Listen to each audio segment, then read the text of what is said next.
When my appendix bursts, my parents, my brother, and even my fiancé are all too busy celebrating my sister's birthday. I'm outside the operating room, frantically calling every family member I can think of to sign the consent form, but every call is either ignored or hung up on. After hanging up on me, my fiancé, Joel Graham, texts back. Sophie, stop being dramatic. It's Yvette's 18th birthday today. Whatever it is can wait until after the party. I quietly set my phone down and sign the consent form myself. It's the 99th time they've chosen Yvette Norton, my sister, over me. This time, I choose not to care. I'll stop letting their favoritism hurt me. Instead, I'll do everything they ask of me without complaint. They'll all think I've finally learned to be obedient, and they'll never realize that I'm preparing to leave them for good. I stayed in the hospital for 3 days, and for those 3 days, my phone stayed silent. I didn't receive a single call from my family. I didn't call anyone either. I didn't scroll through their Instagram feeds like I used to, trying to keep up with every little update in their lives. Instead, I just quietly rested in my hospital bed and dragged my weak body around for checkups and payments. Even on the day I was discharged, I didn't tell a soul. I simply packed my own things, endured the pain in my abdomen, and slowly made my way home. When I pushed the door open, the laughter inside the house abruptly stopped. Everyone was gathered in the living room. My fiancé, Joel, was sitting beside Yvette with his arm casually draped around her shoulders. The moment he saw me, he pulled his hand back and gave me an awkward smile. "Soph, you're back? Where have you been these past few days?" My brother, Joshua Norton, let out a cold snort. Where else would she have gone to? She just didn't want to show up to Yvette's birthday party. She always has to ruin things for her since she can't stand seeing Vivi happy. I didn't say a word. I just headed straight for my room. Joshua seemed surprised that I didn't argue with him.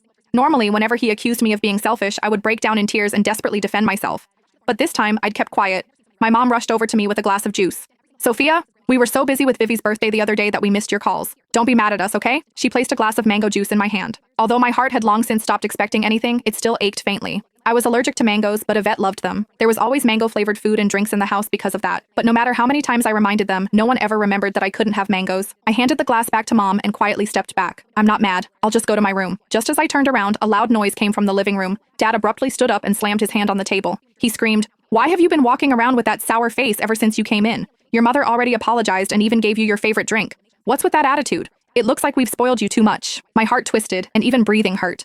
Tears blurred my vision, but I still lifted the glass from Mom's hand and drank it all in one go. I then gently set the empty glass down and wiped away my tears. I calmly looked at Dad. "Yvette's the one who likes mangoes. I'm allergic to them, but it doesn't matter. I already drank it all. Can I go to my room now? Sophia, why didn't you say something earlier if you were allergic to it? Who told you to drink it? You're so stubborn." Mom panicked and quickly patted my back. Dad looked embarrassed, but he still harshly replied, "You could have just explained yourself. You've always had that unlikable attitude. You're nothing like Vivi. She knows how to communicate." Yvette's voice drifted over from the couch. "Dad, don't say that about Sophia. You'll make her sad." She sounded gentle, but the smugness in her eyes was impossible to hide. Yvette had always used my dullness to highlight her perfection. No matter what it was, she loved comparing herself to me. She would only be satisfied when she got to trample me. I should have felt hurt, but my heart only felt numb. Even when faced with such humiliation, I felt no emotions anymore.